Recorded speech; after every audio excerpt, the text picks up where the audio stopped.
Of death. Oh, I am live now. Good afternoon, YouTube and Facebook. It is great to be with you today on Tuesday's Tips. Today, we are talking about the practical side of business. And you're like, well, business is a pretty practical topic as a whole. It is, but I've had a couple of situations in the last week or so that really made me realize one of my points of view that sets me apart from many that would be considered in the expert category. So I'll give you my examples of what happened because, as I share often, Tuesday's tips typically comes from things happening in my business world and doing other things.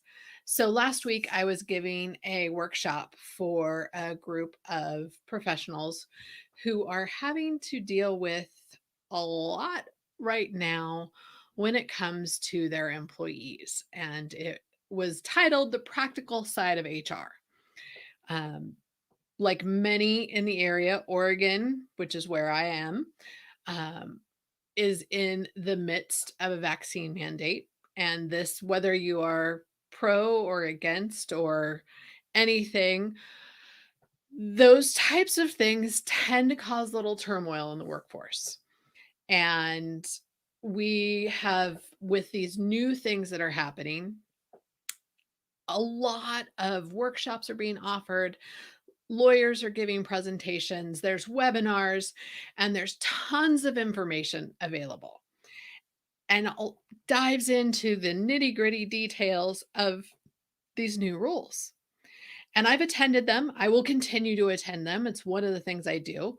But many of the people that were in my audience last week had attended these same workshops and webinars and gotten the advice from legal professionals and gotten advice from others in the industry and all of these things.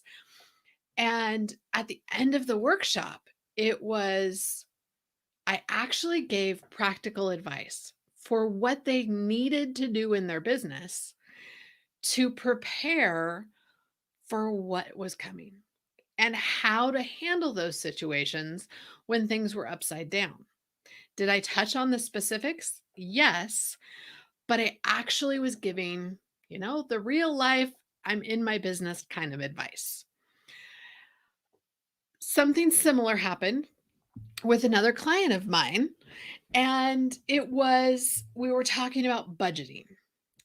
Now, I know everyone just jumps for joy at the idea of budgeting in their business. They are like, "Ooh, I can't wait." Well, okay, let's be real.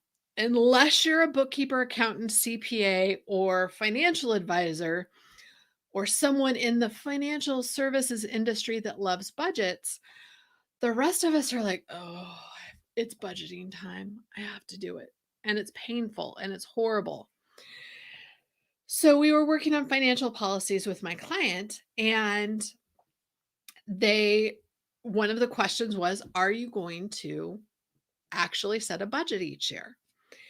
And they're like, "Oh, I don't know. It's so much work. It's this." And I broke it down. I'm like, "Okay, you have a grade in accounting software. You are using an outsourced controller. You have a finance operations manager. Your numbers are good. If you're budgeting, it doesn't have to be complicated. Look at your numbers from last year, make changes for anticipated things, things that you know are happening, things that you know are going to happen in the business, and that's your budget for the next year." So they're like, "Well, we do that already." Well, you're already budgeting.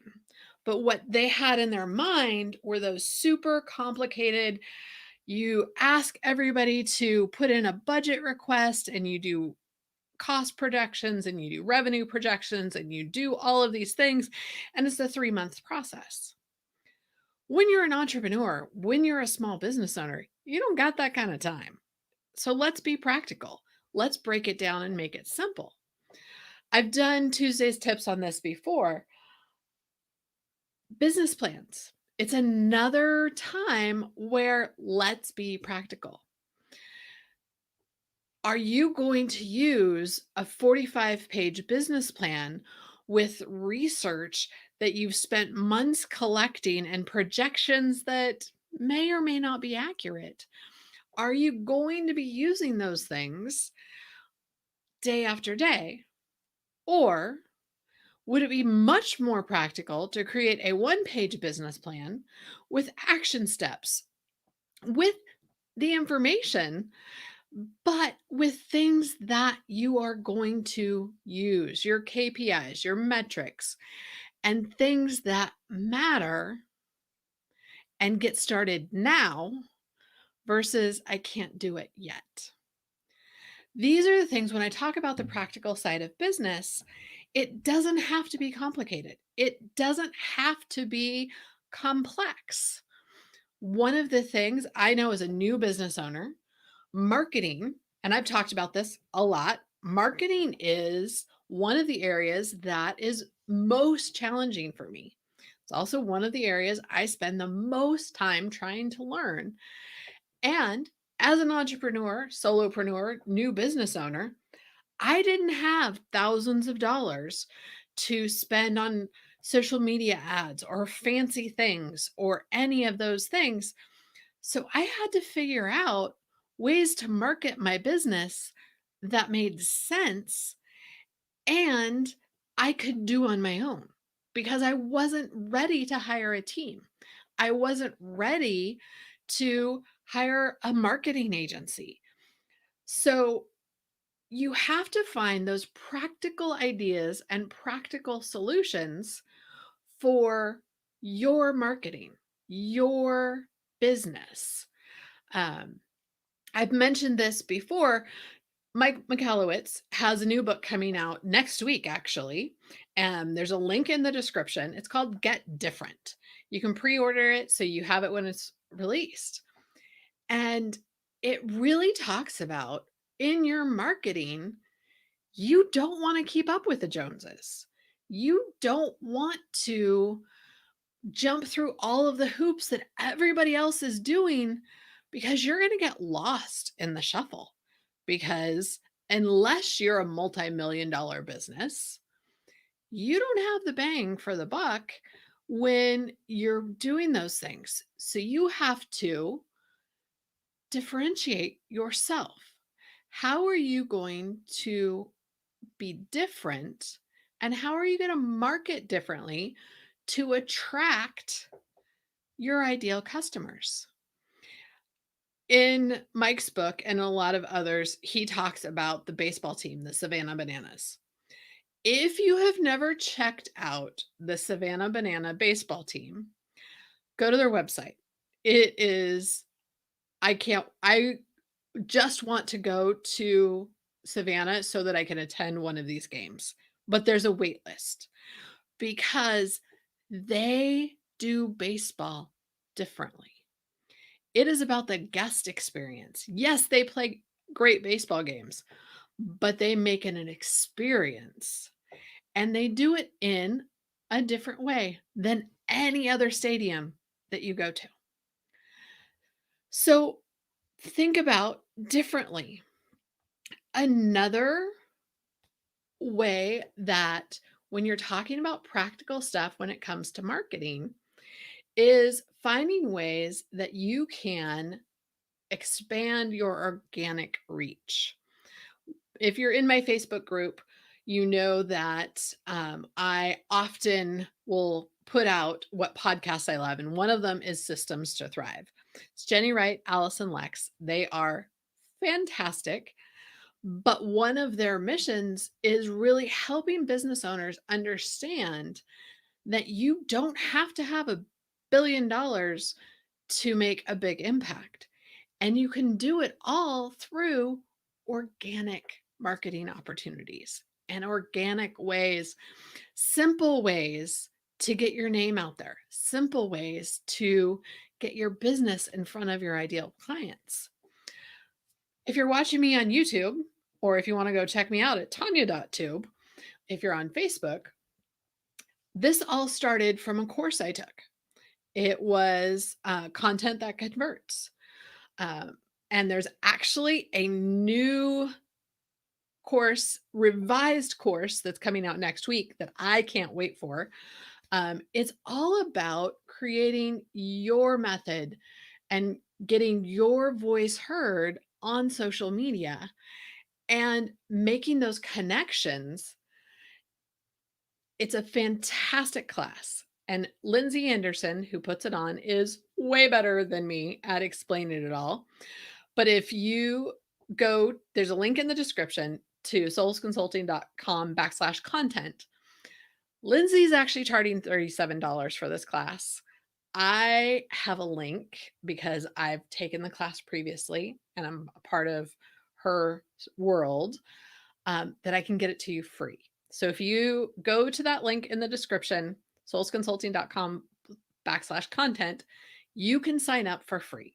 If you are like me and social media was not a part of your world, I take that back.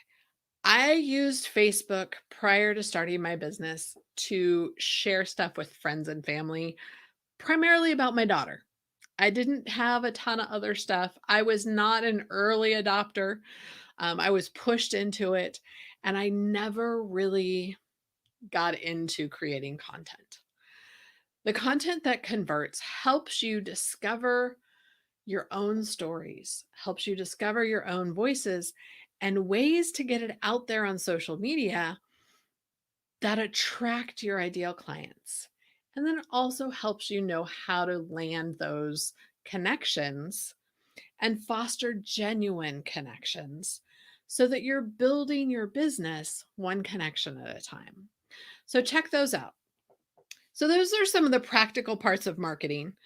But I've done Tuesday's tips on standard operating procedures. They don't have to be complicated. They don't have to be a notebook that sits on the shelf and is never seen again. It can be something as simple as a Loom or a Zoom video with screen capture. So you're showing exactly what you want done. You could use one of my favorite softwares, Lucidchart. I'm probably going to be posting a blog post soon about that as well. Take screenshots, make it simple. You don't have to make these huge, complex policies and procedure manuals to run your business. Make it operational, functional, so people will actually use it. Bottom line, it's your business.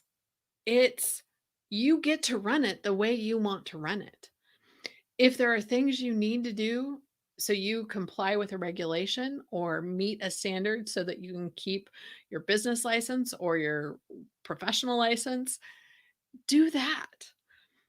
But you don't have to have complex details to make a difference.